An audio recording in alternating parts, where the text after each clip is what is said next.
HSC 2026 ব্যাচের শিক্ষার্থীরা, তোমরা যদি টার্গেট রাখো যে তোমরা জিপিএ 5 পাবে, তাহলে আজকের ভিডিওটি তোমাদের জন্য। কতগুলো বিষয়ে এ প্লাস থাকলে তোমাদের মোট রেজাল্ট জিপিএ 5 আসবে, তোমাদের অবশ্যই এই টার্গেটটা সেট করতে হবে এবং জানতে হবে। কারণ এখানে প্রায় 6 থেকে 7টা ভিন্ন ভিন্ন উপায় আছে যেগুলোর মাধ্যমে তোমরা জিপিএ 5 পেতে পারো। কিছু ক্ষেত্রে তুমি যদি এ প্লাস নাও পাও, এ মাইনাস বা বি সি যদিও পাও, তবুও তোমার জিপিএ 5 থাকা সম্ভব। আমি আজকে তোমাদেরকে সহজভাবে হিসাব করে বুঝিয়ে দিচ্ছি। এই ভিডিওটা আমি তোমাদের জন্য তৈরি করেছি কারণ তোমরা অনেকেই পরীক্ষার মাঝখানে একটা দুইটা সাবজেক্ট খারাপ হয়ে গেলে তোমরা চিন্তিত হয়ে বাকিগুলো পরীক্ষা খারাপ করে বসো। তাই তোমরা যাতে একটি দুটি সাবজেক্টে খারাপ হলেও তোমরা নিশ্চিন্তের জন্য বাকিগুলো পরীক্ষা দিয়ে আসতে পারো, সেজন্য তোমাদেরকে আমি মোটিভেট করার জন্য আজকের এই ভিডিওটা তৈরি করেছি। অবশ্যই এই ভিডিওটা তোমরা দেখে যাবে। শুধু এটা মোটিভেশনই না, এটা আসলেই সত্য। আমরা অনেক হিসাব নিকাশ এবং ক্যালকুলেশন করে এই বিষয়গুলো আমরা বের করেছি। তো আমি চাই আমার এই ভিডিওটা যারা যারা দেখছো এবং আমার চ্যানেলের ভিডিওগুলো যারা দেখো, তারা অবশ্যই মোটিভেট হয়ে পরীক্ষা দিতে পারো এবং সবার জন্য এ প্লাস থাকে, সেটাই আমি প্রত্যাশা করি।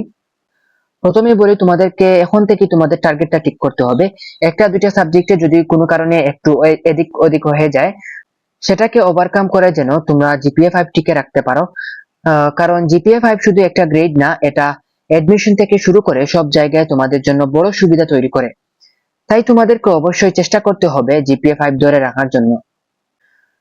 প্রথমেই বলে রাখি, তোমাদের ওভারঅল 7টি সাবজেক্ট আছে: বাংলা, ইংরেজি, আইসিটি এবং তোমাদের নিজস্ব গ্রুপ সাবজেক্ট গুলো। এর সাথে তোমাদের একটি অতিরিক্ত চতুর্থ সাবজেক্ট অর্থাৎ ফোর্থ সাবজেক্ট থাকে। এই প্রায় 7টি সাবজেক্টের উপর ভিত্তি করে তোমাদের রেজাল্টটা প্রস্তুত করা হয়। তো আজকে আমি তোমাদের যে 6 থেকে 7টি শর্তগুলো রয়েছে, সেই শর্তগুলো আমি তোমাদেরকে দেখিয়ে দিচ্ছি। তোমাদের প্রথম শর্তটি হচ্ছে, যদি তুমি 5টি বিষয়ে এ প্লাস পাও, মানে 80 নম্বর প্লাস পাও, আর বাকি দুইটি সাবজেক্টে যদি তুমি এ মাইনাস পাও অর্থাৎ 70 এর নিচে যদি পাও, তবুও তোমার জিপিএ 5 থাকবে। এরপরে তোমাদের দ্বিতীয় শর্তটি দেখি। যদি তুমি 4টি বিষয়ে এ প্লাস পাও অর্থাৎ 80 মার্কস প্লাস পাও, আর বাকি 3টি বিষয়ে যদি তুমি 70 পাও অর্থাৎ তুমি যদি এ পাও, তবুও তোমার জিপিএ 5 থাকবে। এরপরে তোমাদের তৃতীয় শর্তটি হচ্ছে, যদি তুমি 5টি বিষয়ে এ প্লাস পাও অর্থাৎ 80 মার্কস প্লাস পাও, আর একটি বিষয়ে যদি তুমি এ মাইনাস পাও, আর একটি বিষয়ে যদি তুমি এ পাও, তবুও তোমার জিপিএ 5 থাকবে। অর্থাৎ একটি সাবজেক্টে খুব খারাপ হলেও জিপিএ 5 নষ্ট হবে না। এরপরে তোমাদের চতুর্থ শর্তটি দেখি। যদি তুমি 5টি বিষয়ে এ প্লাস পাও, আর একটি বিষয়ে 70 পাও এবং একটি বিষয়ে বি পাও, তবুও তোমার জিপিএ 5 থাকবে। অর্থাৎ এখনো একটি সাবজেক্টে খুব বেশি খারাপ হয়ে গেলেও তোমার জিপিএ নষ্ট হবে না, তোমার রেজাল্ট ওভারঅল ভালোই থাকবে।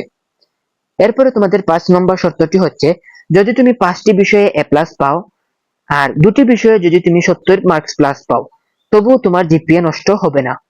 কারণ এগুলো টোটাল হিসাব করতে গেলে জিপিএ কভার হয়ে যাবে। এগুলো অনেকেই বলতে পারো যে ভাইয়া আপনারা কিভাবে এত গ্যারান্টি দিয়ে কথা বলতে পারছেন।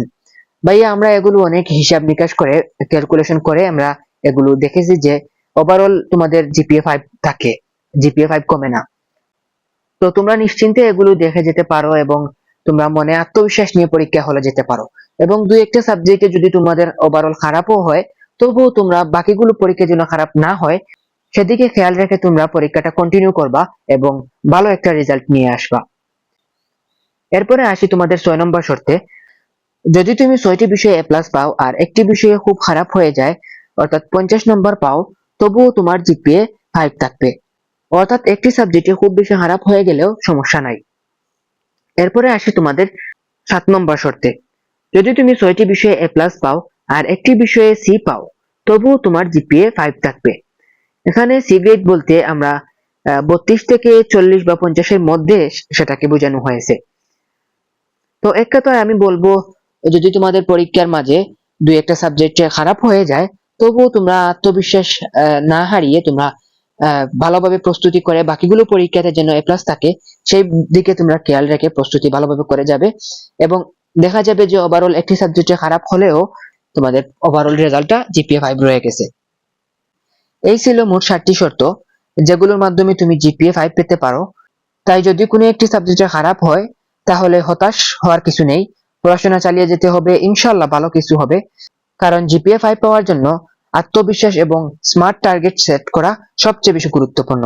তো আজকের মতো সবাই ভালো থাকো, আজকের মতো ভিডিওটি শেষ করি। সবাই ভালো থাকো, সুস্থ থাকো, আল্লাহ হাফেজ।